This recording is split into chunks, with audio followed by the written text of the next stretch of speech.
I'm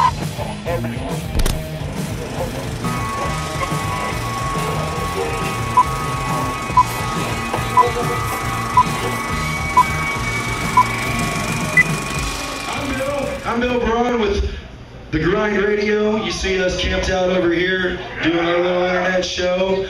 That's Tommy the Cat right there, Tiger Mike, and the Epic Texan all the way back there trying to act like he's not even here. I'm not here. Because we'll drink with you. Without further ado, I present to you Project Armageddon.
Doomstress Alexis, and she just did a really awesome show, and we're going to be talking to her for just a few minutes and find out some about her and some of her music.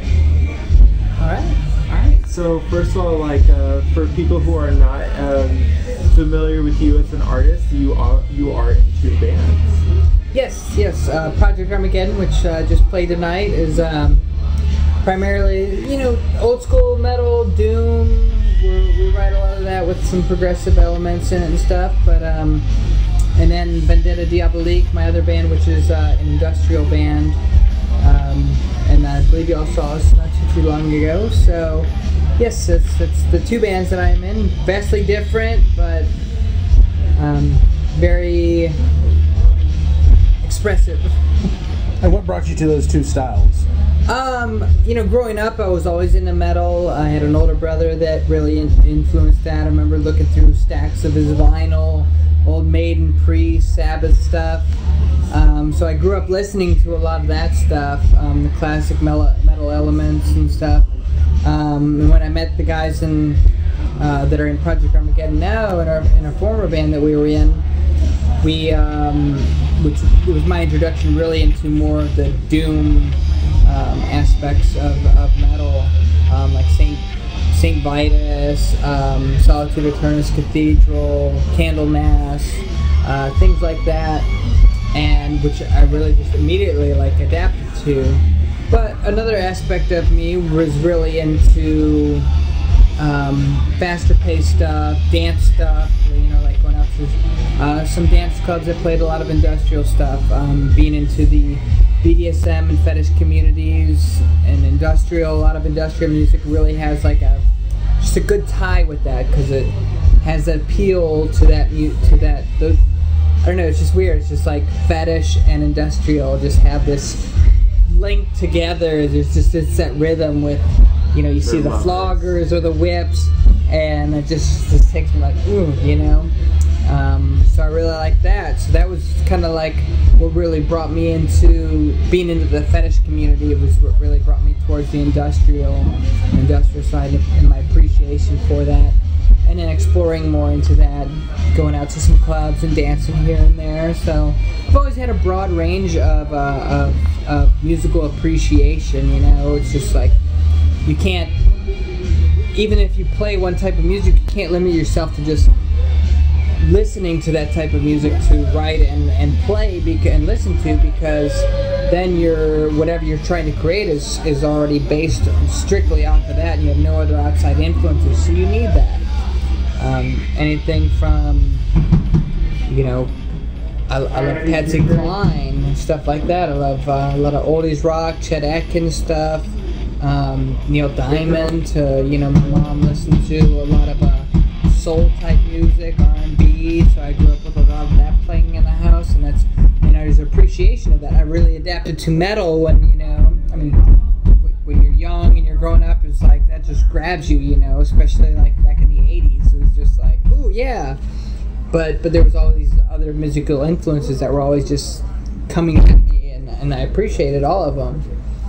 And if you had to list 3 bands, both for your industrial and your metal acts, what would you actually name as your biggest influence? Oh goodness, metal I'm a lot more fluent with, and I would me growing up in the 80s would be obviously like Sabbath, Maiden, and Priest. Those are my top 3 there. Industrial, oh goodness, I would probably say like Genitortures, 9 Inch Nails, and probably Lords of Acid. I'm kind of considering that too. That appealed to me. So there's other things, but in my time period growing up, those were the big 3 that I was really exposed to and really hooked. And I think anyone who is musical, Yeah. So for sure, vocally. Maiden, Priest were like major influences for me. The operatic, melodic style, with falsettos, and then but I don't like to limit myself. I like to explore anything I can do creatively with my voice. It's a lot of people singing is just like that's it. They're used to this, or they have this preconceived notion that singing is just supposed to be this pop like To me, it's an instrument. Just the same as a guitar. You can so many different sounds of a guitar, or a bass, or a drum. So from cymbal, snare, kick, floor tom, deep floor toms, and same with those others. And the voice is that same thing. So you can use it melodically in an operatic or pop style, or you can take it into that, gritty death metal. Did you actually have any training as far as that goes? I just growing up listening to different musics and just like, oh, I like that. Okay, just trying to learn how to emulate some of that kind of stuff. It was more just like exploring my own voice, but realizing it was like, okay, how do I sing high like Rob Halford and Priest and stuff. I didn't have a lot of female influence like metal growing up. There weren't many bands. Yeah, so and those that there were there, I just didn't have the exposure to. So it was like this, and I was like, I really love that. So, and then when I tried to start learning that style, basically the trick I learned was like I love Danzig too. So Danzig to Priest is totally different. So I would want to sing Priest style like Halford, so I would start doing that to Danzig. Alright, just to explore the range. Alright, how do I emulate what he's doing here with this voice and this range, doing it in this range like I want to do? And so, I would just work that out myself, and vice versa, different things. I'm not really a death metal vocalist, like we do a song like Vortex to Oblivion, like we played tonight, and I do like a small death metal part in it. I'm not very good with it, like in extended, I can do like a small piece with it, and that's something I still want to explore a little bit more and get a little bit better grasp on, but it also takes a bit of different training. At this point, it's not a focal point for my vocal style, but it's like anything I can do with my voice, I'm willing to try to learn. If it benefits the music, then great. Well, same thing. What about the bass? Did you actually? Steve Harris. Iron Maiden, Steve Harris all the way. That was my biggest influence growing up. Was always Maiden and Steve Harris in particular. When I started playing, it was guitar, but Steve Harris is still my primary influence, even as playing guitar. I just loved what he did with writing, his style of playing, and I don't know, I guess I was just in denial that I was a bass player, and so we had so many people come over and everybody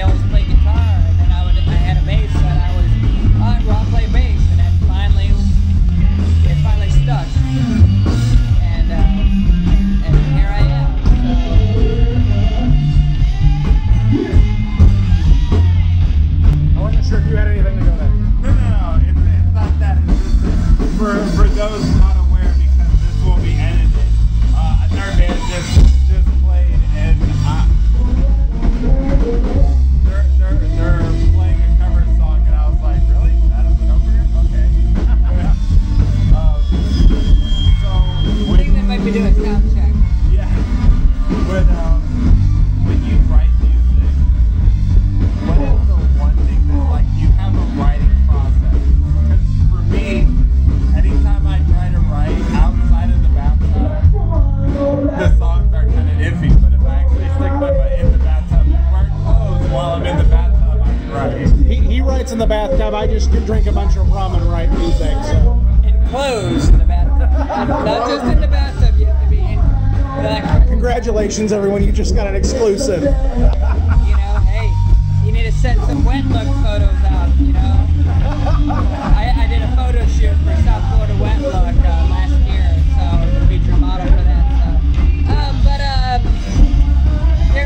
There's some songs come to you in a lyrical influence, and you start writing words, and then you're like, oh, I have these words, and I need to make a rhythm to them. Or you have a rhythm with the words, and then you just got to figure out how to write it. Some songs you just start writing a riff, and then it's just like, okay, cool, I got this riff, now how can I write something over it? And every song is different. Every song is different, and like with Project Armageddon, with the later songs that we've been doing, initially I was doing a lot of the writing, both musically and lyrically, but everybody had some influence into it. Lately, like Brandon, our guitarist, is really just taken off with the writing. He's really awesome. Yeah, he is. I mean, the band is just super talented. I am just so blessed to be working with these guys. But so he's taken over a little bit. Just been a little bit more prominent in the writing musically for the last the record we just recorded. Lyrically, it's still me, but I've always pushed for the guys to, like, hey, give me vocal ideas, lyric ideas, anything you have, just subject matter, just throw it at me, whatever. If you have a line of something, you know, and I can work it in, cool, you know. So, but, you know, still I write, you know, 95-99% of the lyrics, but they might have a little vocal melody idea or lyrical idea or a concept for a song, and I'm like, cool, all right, gives me something to go with and everything. So that's the Project Armageddon. Vendetta Diabolique, Jan has got the vast majority of stuff is stuff he's written previously, and he's a great vocalist, great writer, song-wise and lyrically. And so it's basically I'm just coming in and reproducing his lyrics that he has already in vocal melodies. But it's kind of funny because, like, the first single that we actually just put out last month, Crawlback, was he had the title and the chorus, but he didn't have anything else. So I actually came in and wrote the lyrics for that song and created that for what turned out to be our first single. So that's kind of neat. And then so, you know, he's in another band as well, Sanctus Bellum, which is really great, and that's how we met. We're great friends with all those guys. We're, you know, support each other. We've played numerous shows together over the years, and but him and I just really hit it off because we were talking about it about 2 years ago now, and we first talked about doing that project. And then last year it came to fruition. We started rehearsing some stuff, got some shows going, and it's bam. So we've been kind of like reinventing all these old songs that he had from a few years back. Our next show, he's been so inspired. He's wrote a completely new song, music, vocals, everything, and it's like awesome. I love it. So it's kind of nice. It's nice to have to come in and just learn the words and then be able to express it on stage for him. And whereas with Project Armageddon, I'm a lot more involved in the creation. With Vendetta Diabolique, I kind of just come in, take the idea that he has, the melodies he has, whatever lyrics he has, and then recreate them in kind of my style, based off of what he has going for it. And then I get to be more expressive with it on stage, but I don't have to put so much energy into it that way, because he's got so much coming at me. So in a way, it's really refreshing, because it's like, okay, I just come in and do this. It's a new thing for me, even though we've been together almost a year now. It has its own challenges, but it's nice. Vocally, it's helped me with my vocals, with everything I do with Project Armageddon as well, because I'm learning a different style, a different melody and writing technique that he has, and it's, again, everything I get into modeling or music or whatever just helps expand my creativity and my own inner workings and process. It's just fabulous. I love it. Well, actually, I wanted to ask you about one song you did tonight. Okay. I don't remember the name of it now, but you dedicated it to Westboro Baptist Church. Oh yes, that would be Sanctimonious. That's off our Tides of Doom record. We got a lot of hits for that. Yeah, so it's like with Project Armageddon, we like a lot of our stuff is about this. Lyrically is written about the same stuff Sabbath wrote about in the late 60s, 70s. You know, pollution, war, religious intolerance and stuff. And for me, being a transgender woman, you know, a public figure in the LGBT community and the broader music and so forth communities, it's like that was something that really resonated with me. It was a lot of the religious persecution, you know, and I have nothing against whatever anybody's beliefs are. It's like, that's your beliefs, that's great. You know, who am I to say yay or nay on that? That's what you believe, okay. But, you know, there's certain groups that really stand out as trying to really push something, their interpretations on something. And, you know, especially with the Westboro Baptist Church, you know, that's such extreme hatred, which is, you know, from so against the religions, you know, that religion in Christianity would, you know, my understandings of and experiences with Christianity. So it's just like, the song's not written specifically about them. It's written about, you know, a lot of the corruption that is in religious organizations, right, and fundamentalist institutions and stuff. You know, the average person, whatever their beliefs are, they're okay. Hey, whatever you believe, great. But there are certain institutions and organizations that try to, like, no, this is the way, and they herd these people in like sheep. Well, you know, sheeple, and they do call themselves the shepherds. Right. So it's like who? Right. So, you know, and it's really directed at that. You know, and you see these things in the news where these people that are so-called, you know, the religious right in politics or forefront of publicity, the public fronts, and then you see these things where they're, you know, infidelity with their wives, or these lavish riches that they have that are so against what the principles of their religion are. And so it's really like just pointing that finger at those people and being like, you're judging other people while you sit on this pedestal of corruption, you know, feeding on the masses. And it's just like, it's just such bullshit. And then, so that's what it is, just pointing out. It's not at the religions or beliefs themselves, it's at these organizations and principles of these things that lead these things that it's like, so I've opened that song up for, like, since we introduced it 2 years ago, and always dedicating it out to the Westboro Baptist Church and anybody else out there peddling faith under false pretenses. That's my stick on that song. That's great, it works. You know, and you heard the response. People are like, yeah, they're like, fuck those people. And that was probably one of the best received songs, actually. Yeah, so, and like, we played Bayou Doom Fest Fest back in August, early August at Fitzgerald's, and like I started introducing the song, and it was like 100 to 200 people out there in the crowd, and it was so weird. It was just like I was introducing the song, and people were like, anybody knows? And it was like, so this song is, and they yelled it, Sanctimonious, and I was like, wow, this resonates so powerfully with people, and I was like, what's the name of this song? And they like yelled it again, Sanctimonious, and I was like, one more time, what's the song? And they like, bam, with such fervor, it was just like, wow, I was just like blown away to have that kind of connection and feedback with people that understand it, and taking like half the people out there, are Christians or people of a faith, but they understand what the song is directed at them, people that corrupt them for their own gains and their own personal power.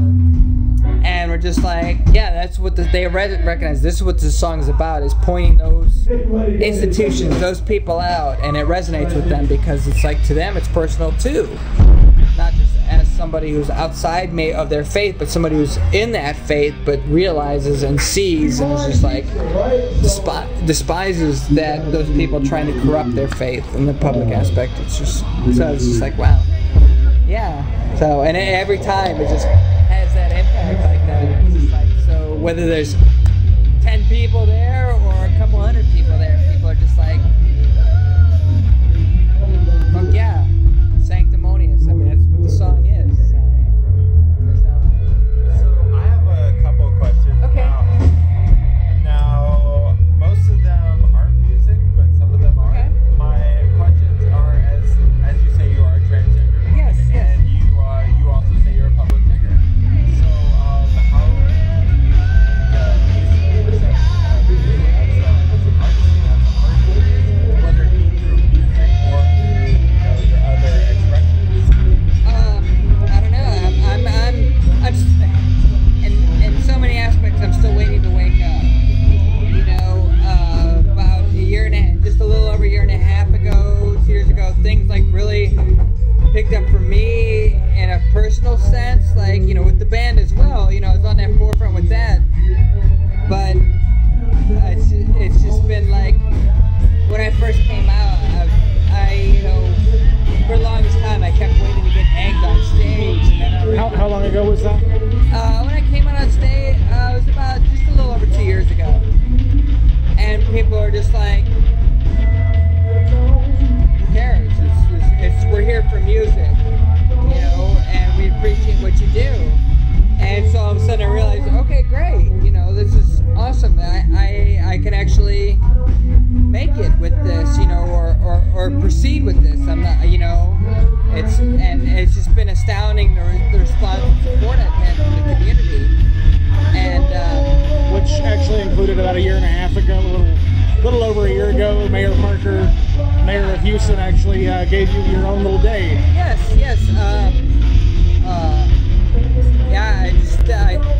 I still can't believe that, but it's just like, okay, well, it's pushed through by a certain person, but it was based off of just being who I was, representing the transgender community, being a positive front in the music community as well, and just doing what I do. Like last year at the Houston Press, I was nominated for Best Female Vocalist, not only as a singer in a metal band, but as a open and public, and everybody knows, transgender woman in the 4th largest city in the United States of America.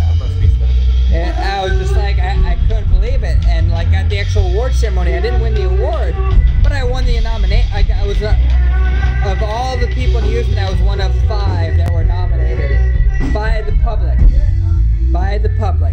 And and that just right there was just like astounding and historical in its own sense.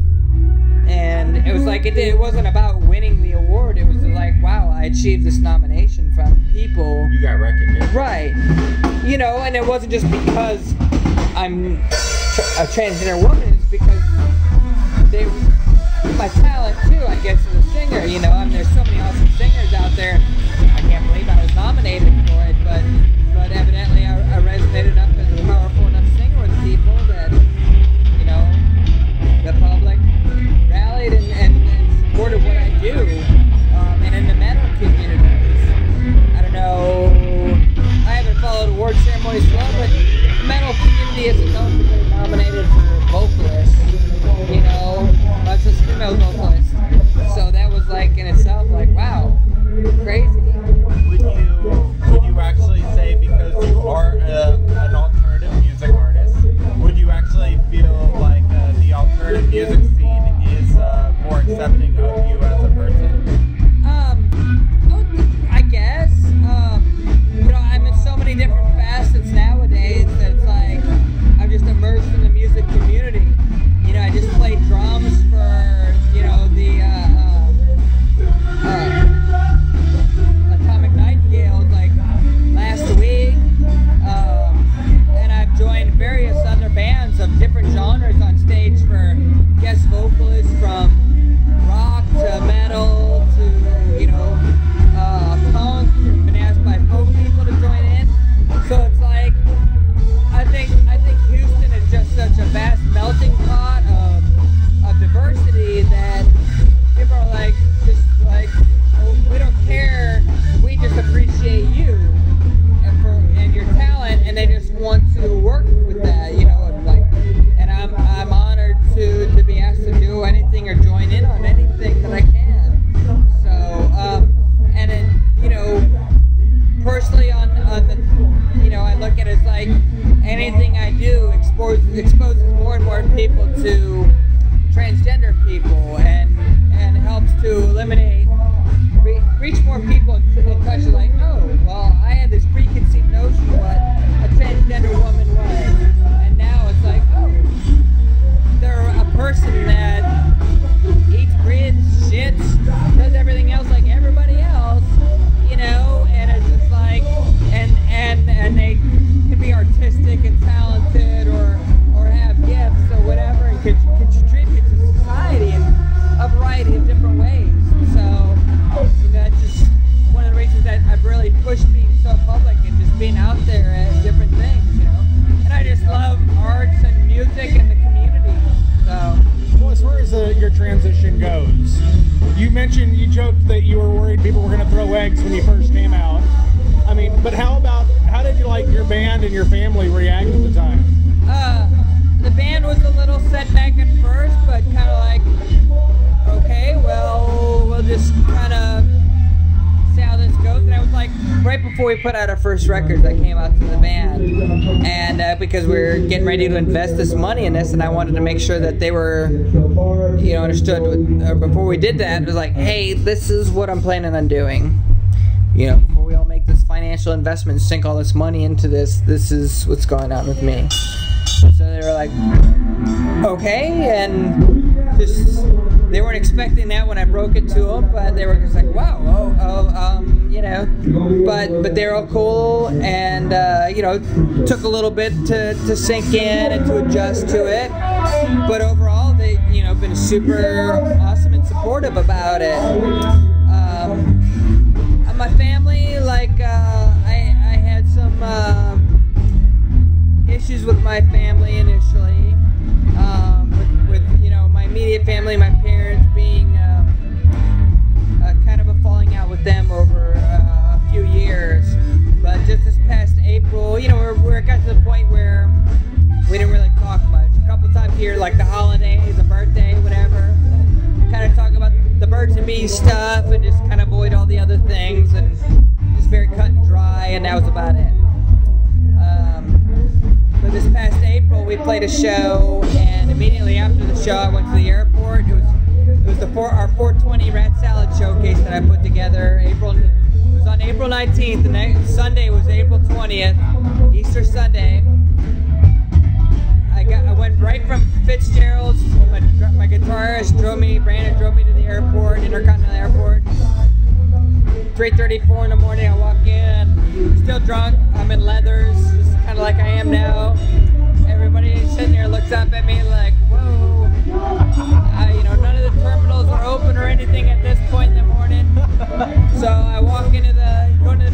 changed into some jeans and a t-shirt. And then I got on a plane and flew to North Carolina to go visit my parents. At that time I referred to as my birth parents. I had my adoptive folks, which were the parents of my ex at the time, who were super supportive of me for like that 4 years. You know, they were like my parents locally, really, and I love them dearly still. And while things deteriorated kind of with my birth parents, so I flew out there. I documented it all in photos and everything on my Facebook page, my official page, Doomstress page. So I remember waking up at the layover in Charlotte or whatever, and I'm still kind of hungover, drunk. Make the change over to the plane, fly into Raleigh, get on my taxi for like the hour drive to where they live, and I called them. And I'm like, hey, happy Easter, how y'all doing? Da, da, da, da, da. And I remember my dad asking me, like, so what are you doing? I'm like, oh, I'm just driving around. They had no idea I was coming. So my grandmother was there, and my grandmother's awesome. And that's the reason I made the trip. She was going to be there, and I knew if things didn't go right, she had my back. She was on my side. She was very supportive of me. And so I got there, 10 minutes after I talked to him on the phone, knocked on the door, and my mom answered it, and I'm like... And you gave them a heart attack. Yeah, it was just like, happy Easter, hello, and it was just like, tears and hugs from there, so, and it was just like and then she went and got my dad came out and just like, I remember just like, just driving around, huh? And just kind of laughed and then just like pulled me into a big hug, and asshole. It was very emotional, but we all, lots of crying and just and laughing and hugging, and we just kind of, we didn't bring up or rehash anything that had happened before. We just kind of like, all right, we're here today. And we built from there. So it was really, really awesome. So I spent about 5 days there, I think 5 days there. It was really awesome. I had the experience of my mother introducing me to somebody as her daughter for the very first time, which was just incredible. And the feedback from my fans and stuff on my site. I documented everything every day, from my flight out there, leaving the club, to the arrival, to everything that happened and when that happened. And it was just like so many people were like, oh my gosh, I'm in tears reading about this, both transgender and cisgender people, just like we're so like touched by it, because it's like, that's one of the reasons I'm public and I have this social space, and I'm able to connect with so many people that just know me, but when they realize like, oh, this is what trans people go through, transgender people go through, they're like, with their families or friends or occupation or whatever, and it just creates that connection to them, which I think helps benefit our community in the long run. And so yeah, I was able to document all that. I had some a couple of fans of mine, some transgender ladies that lived out there, that I was actually able to, they messaged me while I was there like, oh my gosh, we live like an hour and a half away from you. And I'm like, well, I flew in and I'm on a taxi, so I'm like, I'm not sure what I can do. And then I was like telling my parents and my grandmother about it, and I'm like, yeah, there's these fans that live like an hour and a half away and stuff like that. And my grandma's like, well, you can borrow my car. I'm like, my grandmother driven up from Florida. I'm like, okay. So I messaged him, and we were able to meet like halfway, and just like, so it was like, here I am halfway across the country, and I'm able to connect with some people in my community, and just that somehow I've reached and had this connection with, and it was just really awesome. And again, document that, pictures and what I'm doing, and broadcast that to the community. So, do you have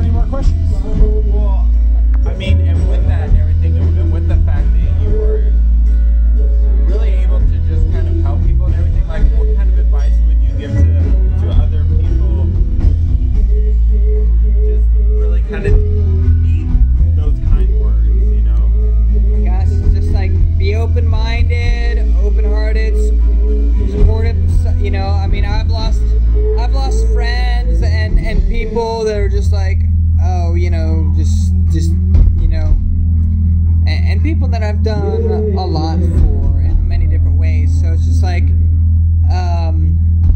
it's kind of like one of those things. It's just like, hope for the best, expect the worst.